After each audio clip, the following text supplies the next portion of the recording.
Halo pemirsa, apa kabar? Senang sekali saya Wiki Adrian kembali menjumpai Anda dalam sebuah program IDX Channel bernama Biztalk. Kali ini saya akan berbincang bersama salah satu pengusaha yang memiliki bisnis refleksiologi yang ada di salah satu pusat perbelanjaan. Namanya Mas Riko.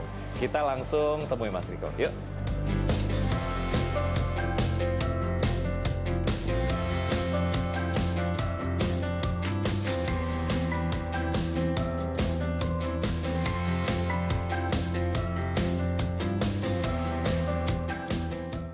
Halo, apa kabar Mas Riko? Mas Wiki, apa kabar? Lagi jalan-jalan di salah satu pusat perbelanjaan di area Jakarta Pusat. Agak pegel-pegel, tapi kita tadi udah janjian pengen ngobrol-ngobrol dikit nih soal refleksiologi bar atau energi refleksiologi bar gitu ya. Awalnya mulai bisnis energi refleksiologi bar itu gimana tuh? Ya, ini started udah hampir 15 tahun yang lalu. Jadi awalnya memang saya basicnya suka pijit. Jadi kalau saya traveling kemana, saya pasti sama istri gitu selalu cobain pijit-pijitnya gitu. Nah ide awalnya ya kenapa nggak buka sendiri gitu ya, daripada apa yang kita suka, apa yang kita istilah tune in di sana gitu ya, ya kita buka sendiri gitu loh. Nah cuma kalau memang lihat persaingan kan memang niche-nya udah begitu banyak kan sebenarnya. Awalnya kenapa sih saya pengen buka ini gitu loh. Nah di neighborhood location misalnya di mana udah begitu banyak, nah makanya saya pikir untuk membuka di daerah-daerah yang niche marketnya masih available. Jadi misalnya kondisinya seperti di CBD area. Nah CBD area itu banyak sekali kantor-kantoran yang mana orang-orangnya itu very busy, nggak punya waktu. Jadi from morning, terus malam baru pulang gitu. Nah, saya coba pikir ide untuk di tengah-tengah, di sela-sela kesibukannya itu, mereka bisa dapat relaksasi. Gitu sih, Mas Wiki. Ide awalnya. Ini juga adalah salah satu upaya jemput bola juga gitu ya, karena ada kebutuhan di situ. Tapi sebenarnya apa sih yang bikin Mas Riko pede untuk bisa masuk industri refleksiologi? Karena kan ini pemainnya banyak banget ya, artinya mungkin ada diferensiasi yang coba ditawarin ke market kan? Jadi memang benar yang Mas Wiki bilang, memang dalam retail market kita perlu sesuatu yang berbeda. Nah, waktu kita entry masuk, memang kita mempunyai perbedaan-perbedaan dengan yang assisting. Jadi kita punya wet or dry. Jadi kita satu-satunya yang pertama yang punya wet or dry reflexology. Nah, wet itu adalah memakai oil, sedangkan yang dry kita memakai powder. Nah, jadi kenapa kita approach dengan dua pendekatan? Karena memang pada saat orang-orang sibuk kerja, walaupun kita dengan oil kita tetap lap akhirnya, tetap akan masih sticky di kakinya. Jadi kita kasih options. Jadi ada dengan oil dan juga ada dengan powder. Dan juga kita juga ada menu yang kita memang adapt untuk kebutuhannya mereka. Karena slot waktu mereka di jam makan itu mereka hanya punya waktu 1 jam. Jadi kita ada 15-minute shots yang hanya 15 menit, up to 1.5 hours. Tapi secara apa namanya dampak gitu bisa berbeda lagi pegel walaupun secara durasi cuma 15 menit doang. Benar. Gitu ya. Benar. Itulah diferensiasi yang dilakukan gitu untuk bisa mendapatkan target market yang diinginkan. Nah. Sampai dengan sekarang berarti ada berapa cabang yang udah dimiliki? So far yang di Plaza Indonesia ini yang terbaru. Jadi kita so far udah ada 5. Jadi kita ada di beberapa mall di dekat CBD area. Dan yang terakhir ini di Plaza Indonesia. Semuanya dikelola sendiri atau ada yang di franchise? So far masih kita handle sendiri. Karena memang secara pendekatan bisnis ya sebenarnya kalau saya melihat value, ya saya tentunya ingin franchisein gitu ya. Tapi secara idealismenya saya akan pegang sendiri dulu karena memang kita bergerak dalam bidang jasa. Jadi secara kontrol, secara human resources-nya. Jadi kalau selama kita partnership misalnya dengan franchise tidak ketemu dengan orang yang sama passionnya, dengan kita, tentunya akan lari ya dari visi dan misi yang awal gitu loh. Jadi so far saya masih pegang sendiri. Karena secara kontrol untuk standarnya juga ini akan lebih mudah. Nah, punya satu karakter, punya satu diferensiasi yang tentu saja membedakan energi refleksiologi bar dengan tempat yang lain. Supaya standarnya tetap sama. Ini kan berhubungan dengan SDM ya, yang secara kemampuan itu tuh beda banget, variatif banget gitu. Nah, supaya secara standar dari pelayanan itu sama dari satu cabang ke cabang yang lain tuh gimana caranya? Jadi memang kita mempunyai head office yang mana di sana ada pusat pelatihannya juga, yang memang awalnya kita turun dari awalnya itu dari ada expatriate yang melatih. Jadi expatriate dari China yang melatih.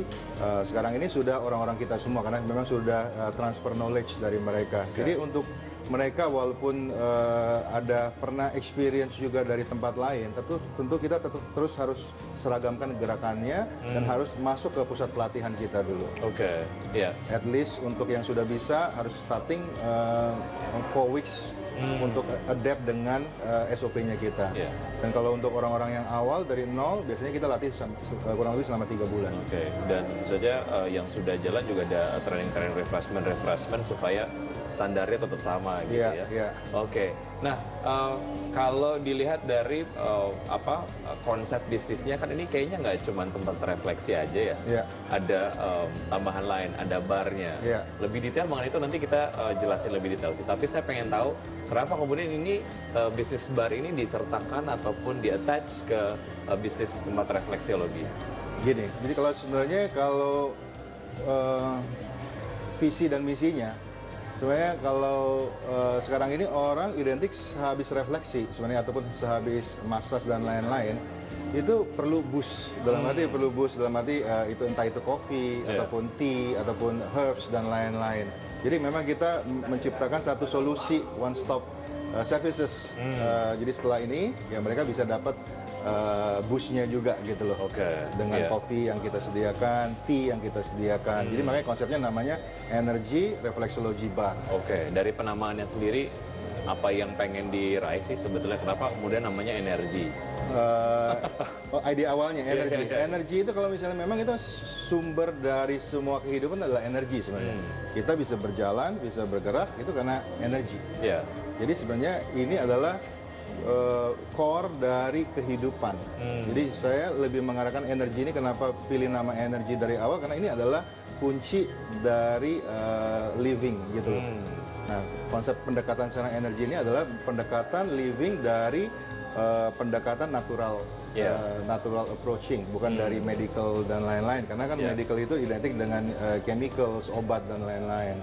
Nah, ini lebih ke natural dan back to basic seperti zaman dulu ya. Kalau kita lihat kerajaan-kerajaan zaman dulu dari dinasti China yang lama, approachingnya setiap satu raja mereka pasti punya satu masjid sendiri.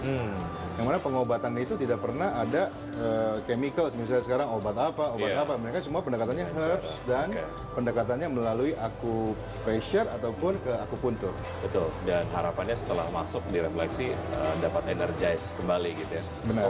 Saya mau ngobrol-ngobrol tapi pengennya lokasinya di barnya, di sebelah mana tuh Mas Riko? Kita mari ya. Oke.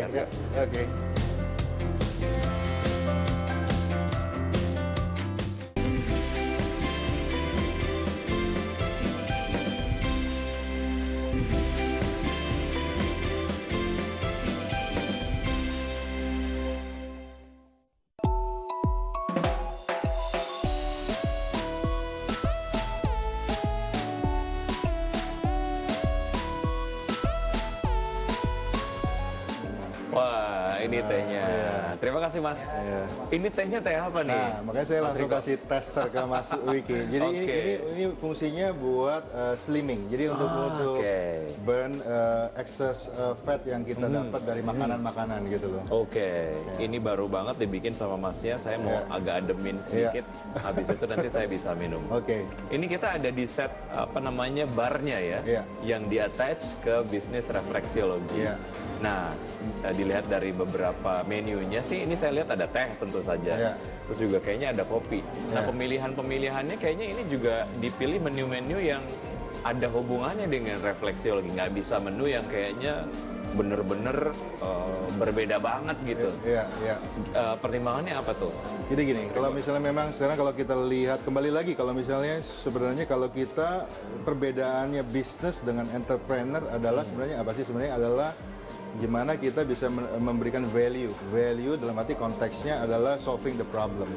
Ya konteksnya pendekatannya tentu kalau saya di konsep refleksi ini bermain seperti kopi-kopi yang ada di tempat lain, tentunya kan tidak ada satu perbedaan. Nah, makanya saya lebih ke arahnya lebih ke pendekatannya ke tea, terus ke herbs yang memang ada fungsi kesehatannya, konteksnya.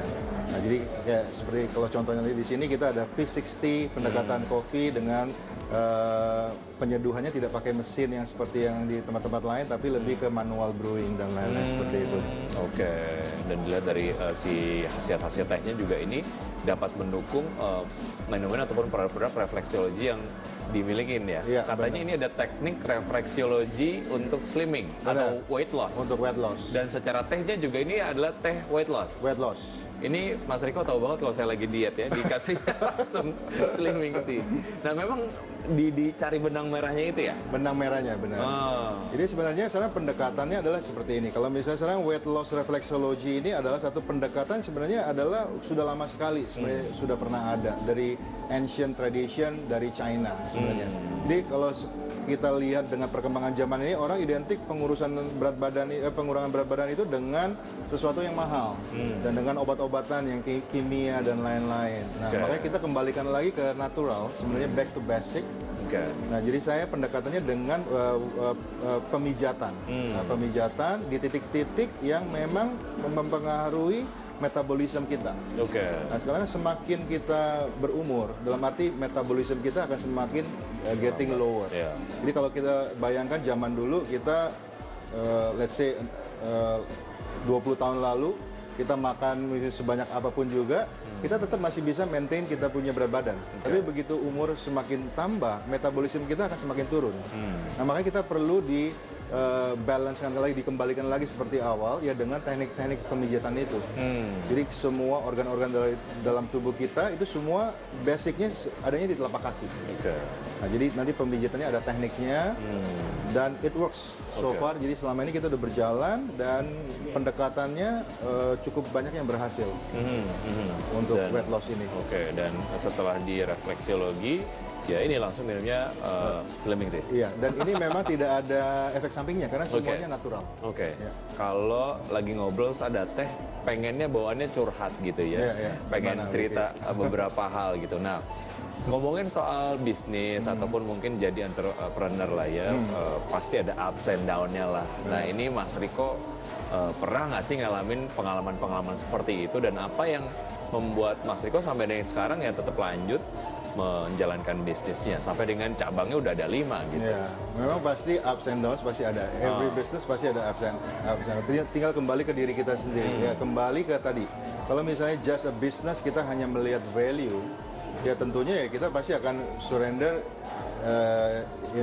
di tengah jalan gitu. Tapi kalau kita balik lagi ke konsep awal, how to be an entrepreneur. Jadi perbedaan businessman dengan entrepreneur itu adalah how you gonna solve the problem. Jadi you have to stick with the idea.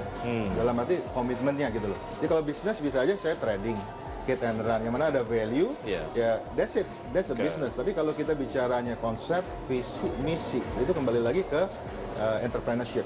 Jadi memang ups and downs pasti ada.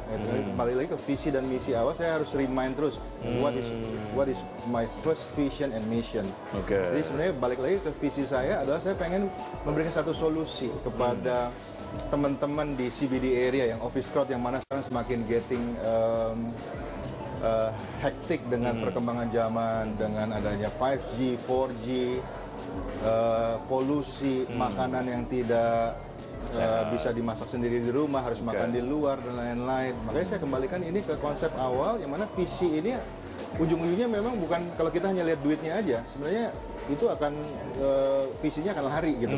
Jadi coba visinya adalah kita coba bisa memberi dulu apa sih kita bisa berikan, solusi apa yang kita bisa berikan kepada teman-teman semua di sini. Ya saya pengen semuanya bisa long live, dalam arti umur panjang dengan kesehatan yang baik, karena kesehatan itu adalah satu sumber yang paling utama dalam kehidupan kita. Sebanyak apapun duit nggak ada kesehatan, habisnya di rumah sakit gitu.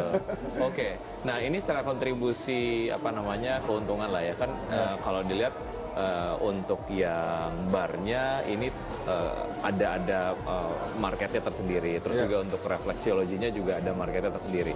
Itu kalau dibandingin mana yang sejauh ini lebih daripada yang lain? So far ini saling supporting, saling supporting each other. Jadi sebenarnya bisnis ini untuk barnya ini adalah sebagai supporting daripada konsep benar-benar visi dan misi saya yang awal adalah refleksinya itu tadi, refleksi barnya ini. Jadi sebenarnya mereka saling connect to each other. Oke. Secara rencana bisnis ke depan nih, berarti apakah misalnya memang mau nambah bisnis lagi, artinya secara cabang akan nambah atau secara konsep gitu ada beberapa penambahan service ataupun menu dan lain sebagainya. Tentunya untuk penambahan cabang saya lebih konservatif, lebih bicaranya lebih bukan ke volume, bukan secara quantity wise, tapi secara quality wise. Saya lebih baik slow but sure daripada eksponensial tapi berantakan gitu loh. Jadi memang saya sekarang nggak seperti yang lain-lain, dalam arti konteksnya gila berbuka cabang sebanyak-banyaknya. Saya one step ahead selalu. Jadi setelah satu bisa existing, bisa konsisten, tamunya dan semua running well. Saya baru lebih konservatif dalam pengembangan. Tentunya saya lebih concern ke quality wise instead of the quantity wise. Tadi kita bicara soal entrepreneur ataupun bisnis kan banyak yang kemudian surrender gitu ya, menyerah ketika ada challenges gitu yang ada di depannya. Nah, hal-hal yang sebetulnya harus dihindari lah dari point of view seorang entrepreneur ataupun businessman tuh apa, Mas Riko, supaya failure tadi nggak benar-benar terjadi gitu. Ya kembali lagi tadi saya bilang tadi, kita harus remind terus kepada ourselves terutama ya. Sebenarnya musuh terbesar dalam every battle adalah diri kita sendiri sebenarnya. Ya kembali lagi kita harus remember our first dreamnya itu apa gitu. Jadi itu yang membuat fire-nya ke dalam diri kita, walaupun gimana perperangannya, the battlefield-nya susah, ya tapi selama kita masih punya the fire inside, ya kembali lagi ke visi dan misinya. Apa sih visi dan misi? Jadi tentunya ujungnya kita semua bicaranya value, ujung-ujungnya duit. Kita maunya semuanya dapat duit. Tapi kalau kita fokusnya ke sana, itu akan lari semua gitu. Jadi kita balik lagi ke stick ke idealisme kita sebagai as a human. Tentunya kita punya idealisme. Dalam arti konteksnya kita ingin memberikan sesuatu yang berarti kepada masyarakat gitu loh. Dalam konteksnya saya dalam ini natural approaching untuk kesehatan mereka. Jadi yang harus dihindari adalah lari dari si idealisme tadi gitu ya. Karena itu yang jadi dasar kenapa akhirnya memulai sebuah bisnis. Saya pengen explore area tempat refleksiologi. Boleh. Di dalam ya? Berarti lewat mana nih? Nanti kita langsung ke sana ya? Let's go.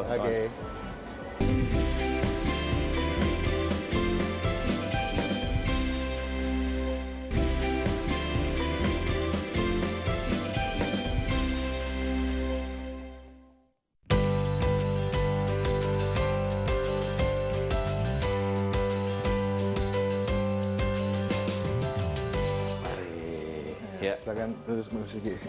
Kita udah sampai di tempat refleksinya ya. Ini bawaannya saya pengen selonjoran aja gitu. Siap. Ini nyaman banget tempatnya, Mas Riko. Memang selain bisa mendapatkan manfaat dari pemijatan refleksiologi, rasa nyaman juga itu benar-benar harus diprioritaskan ya. Benar. Jadi kayak sekarang ini memang atmosfer, terus juga pendekatan dari musik terapinya. Jadi kita alunan musik, kita juga ada pendekatan dari terapi dari sisi soundnya. Jadi musik-musiknya juga kita ada pendekatan, jadi akan membuat lebih relaksasi lagi. Ya, secara jumlah terapis sejauh ini berapa orang dari 5 cabang? 5 cabang ini so far mungkin sekitar 100 lebih. Karena masing-masing kan punya shift. Dalam arti dalam satu hari itu ada 3 shift. Ada shift pagi, shift middle, sama shift siang. Tadi sempat dibahas di awal-awal segmen, sempat ngedatengin trainer dari China ya, untuk memberikan pelatihan gitu. Itu kenapa sih otentiknya emang benar-benar mau dijaga atau gimana? Jadi sebenarnya kalau kita lihat peribahasa zaman dulu, belajarlah sampai ke negeri China sebenarnya gitu kan. Karena memang source dari segala ilmu pengetahuan basic ancient knowledge itu sebenarnya dari China. Karena memang dinasti mereka itu kalau kita lihat sebelum Masehinya itu mereka udah lebih duluan gitu loh. Jadi memang sumbernya dari sana. Jadi pendekatan kayak sekarang perkembangan misalnya contoh let's say makan spaghetti gitu ya. Sekarang ini sebenarnya itu awalnya dari China. Yang mana noodles, eating noodles ya dikreasi sama orang Italia jadi spaghetti gitu loh. Jadi sebenarnya basicnya seperti itu contohnya. Bahwa memang balik lagi kita harus balik ke the source of the dari semua ancient tradition gitu loh. Oke.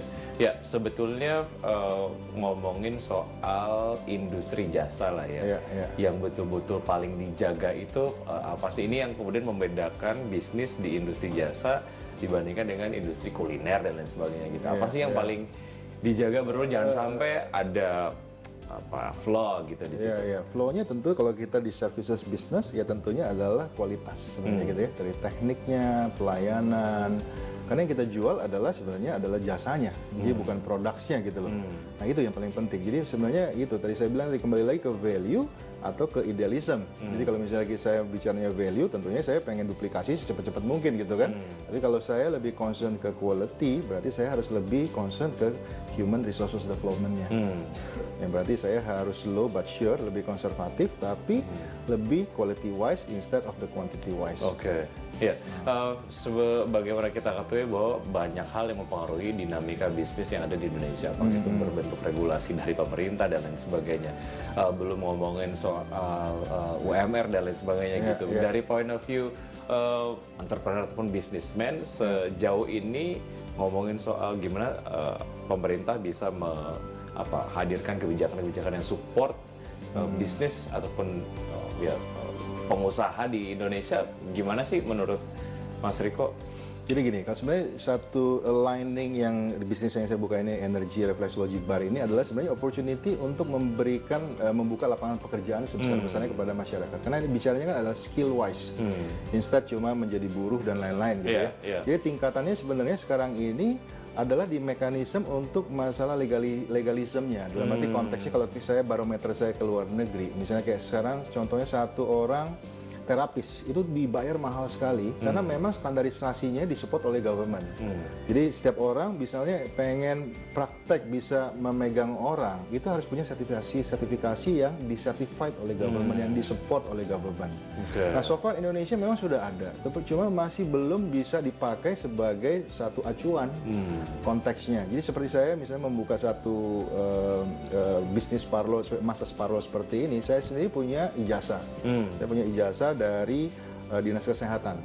Dalam arti konteksnya saya harus bisa ngerti gitu. Dalam arti konteks sehingga saya bisa menjadi penaung daripada satu instansi massage parlo ini. Nah, untuk ke belakangnya seperti itu, kalau saya expect Indonesia bisa seperti luar negeri, yaitu sertifikasi itu yang ditingkatkan. Dalam arti seperti gunting rambut. Ya mereka setiap kali mau gunting rambut, mereka tunjukkan sertifikasinya bahwa karena orang luar negeri itu lebih percaya dengan sertifikasi, karena sertifikasi itu adalah sesuatu yang menunjukkan bahwa mereka capable of doing it gitu loh.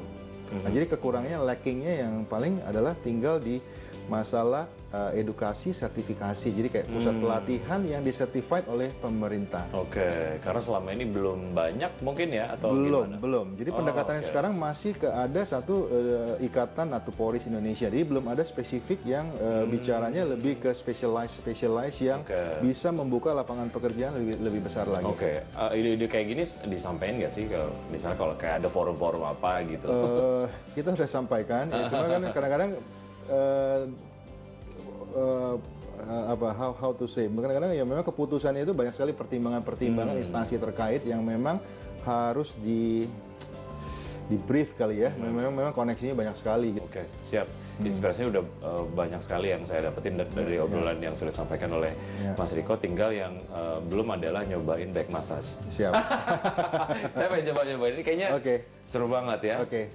Yang salah satu yang direkomendasikan untuk back massage. Iya, jadi kita coba nanti saya akan show yang satu untuk yang 15 minute shots. Jadi bisa lihat bahwa dengan waktu sesingkat 15 menit, tapi efeknya itu udah keseluruhan. Oke, saya pengen nyobain kalau gitu. Tempatnya di situ ya, tempat break massage. Iya. Oke, kalau gitu, saya langsung ke situ aja. Oke. Thank you Mas Riko. Oke, sama-sama Mas Riko. Thank you. Oke, ya.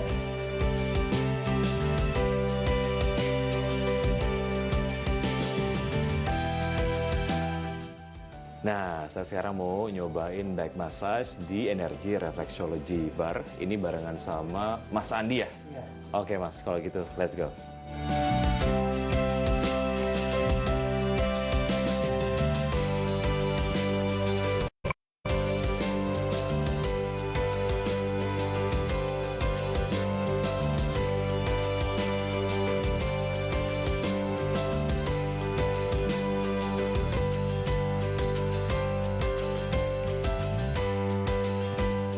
Sudah selesai? Oke, waduh mantap. Thank you ya Mas ya.